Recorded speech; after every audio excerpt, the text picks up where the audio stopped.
বুধবাৰে বিধানসভাত বিত্তমন্ত্ৰীৰ চতুৰ্থখন বাজেট দাখিল।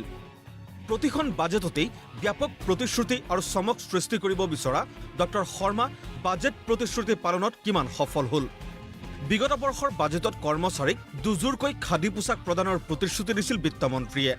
পিছে বিত্তীয় বৰ্ষ শেষ হ'বৰ হ'ল খাদী কাপোৰ পোৱা কৰ্মচাৰী বিচাৰি পোৱা নগ'ল। ধুবুৰী, নলবাৰী, ৰঙিয়া, নগাঁও, ডিফু, যোৰহাট, ডিব্ৰুগড়, তেজপুৰ, শিলচৰ আৰু উত্তৰ লখিমপুৰত আইন মহাবিদ্যালয় স্থাপনৰ প্ৰতিশ্ৰুতি আছিল। পিছে 2018-19 বিত্তীয় বৰ্ষত 10খন আইন মহাবিদ্যালয়ৰো এখনৰো বিশেষ অগ্ৰগতি নহ'ল। একেই অৱস্থা 2018-19 বিত্তীয় বাজেটত ঘোষণা কৰা BEd কলেজৰো। 2018-19 বাজেট অনুসৰি কাৰ্বি আংলং, বঙাইগাঁও, বাক্সা, নলবাৰী, কামৰূপ, মৰিগাঁও, ডিমা হাছাও, শিৱসাগৰ, বিশ্বনাথ আৰু উত্তৰ লখিমপুৰত BEd কলেজ স্থাপনৰ প্ৰস্তাৱ আছিল। পিছে বিত্তমন্ত্ৰী ডক্টৰ হিমন্ত বিশ্ব শৰ্মাই বাজেট ঘোষণাতে সমাপ্ত কৰিলে শিক্ষা প্ৰতিষ্ঠানৰ নিৰ্মাণ কাৰ্য। 9খন মহিলা মহাবিদ্যালয় নিৰ্মাণৰ ক্ষেত্ৰতো একো নকৰিলে বিত্তমন্ত্ৰীয়ে। 2018-19 বিত্তীয় বাজেটত ব্ৰহ্মপুত্ৰৰ ওপৰত 4খন নতুন দলঙৰো প্ৰস্তাৱ আছিল। পিছে এখনৰো প্ৰাৰম্ভিক কাম কাজ আৰম্ভ নহ'ল।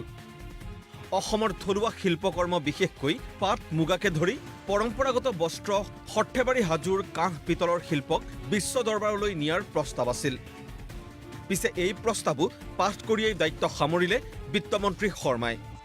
অৱশ্যে ইমানৰ পিছতো বিত্তমন্ত্ৰীৰ প্ৰশংসাত পঞ্চমুখ শাসকীয় পক্ষৰ বিধায়ক। এই বাজেটখন মই 13 বছৰীয়া যি বাজেট পালোঁ তাৰপিছত উৎকৃষ্টতম বাজেট বুলি মই ক'ব বিচাৰিছোঁ। এই জনমুখী বাজেট আমাৰ ইয়াৰ দ্বাৰা আমাৰ বিভিন্ন জাতি জনগোষ্ঠীৰ মানুহৰ বহুখিনি মানে উপকৃত হ'ব।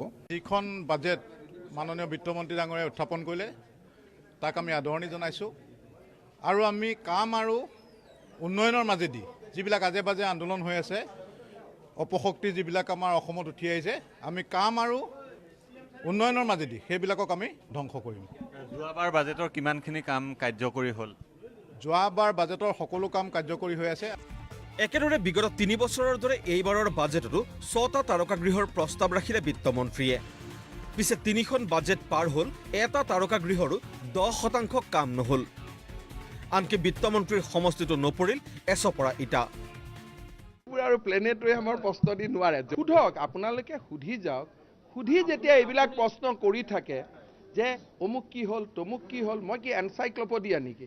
আপোনালোকে যদি মোক গোটেই ৰাজ্যখনৰ 3 কোটি মানুহৰ কথা ইয়াত এনচাইক্লপিডিয়াৰ দৰে সুধি থাকে, মই কেনেকৈ উত্তৰ দিম? এতিয়া আমিনগাঁৱত কি হৈছে, এতিয়া মই আকৌ ডিচিক ফোন কৰিব লাগিব নহয় যে কি হৈছে। ইফালে বিত্তমন্ত্ৰীৰ এনে চমক সৃষ্টিকাৰী বাজেটক সমালোচনা কৰিছে অগপ আৰু কংগ্ৰেছে। দুয়োটা দলৰ দাবী, ৰাজ্যৰ দীৰ্ঘকালীন উন্নয়নতকৈ ভোটক অগ্ৰাধিকাৰ দিয়াটো দুৰ্ভাগ্যজনক। বাজেটত আমি এটা ব্যৱস্থা নেদেখিলোঁ, সেয়া হৈছে ৰাজ্যখনত এতিয়া নিবনুৱা সমস্যাটো আটাইতকৈ ভয়ংকৰ সমস্যা, ডাঙৰ সমস্যা। লক্ষ লক্ষ নিবনুৱাই এতিয়াও পেটত গামোচা বান্ধি থাকিবলগীয়া হৈছে। গতিকে এই লক্ষ লক্ষ নিবনুৱাৰ মুখত হাঁহি বিৰিঙাব পৰা ব্যৱস্থাটো বাজেটত নাই। যোৱাবাৰ বাজেটত যিখিনি প্ৰতিশ্ৰুতি দিছিল, সেই প্ৰতিশ্ৰুতিখিনি চৰকাৰে ৰক্ষা কৰিব পৰা নাই, অসমৰ ৰাইজে জানে। আৰু এইবাৰ যিটো বাজেট দিছে, এই বাজেটটো হৈছে নিৰ্বাচনমুখী বাজেট। লোকসভাত তেওঁলোকক ভোট লাগে আৰু বাজেটত কি কি কথা ক'লে ভোট ৰাইজে দিব, সেই কথাখিনি তেওঁলোকে ভালকৈ অধ্যয়ন কৰি লৈ সেই বাজেটত সেই কথাখিনি আনিছে। কেমেৰা পাৰ্চন উপমন্যু ৰাভাৰ সৈতে মৃদুপৱন বৰাৰ ৰিপৰ্ট, প্ৰতিদিন টাইম।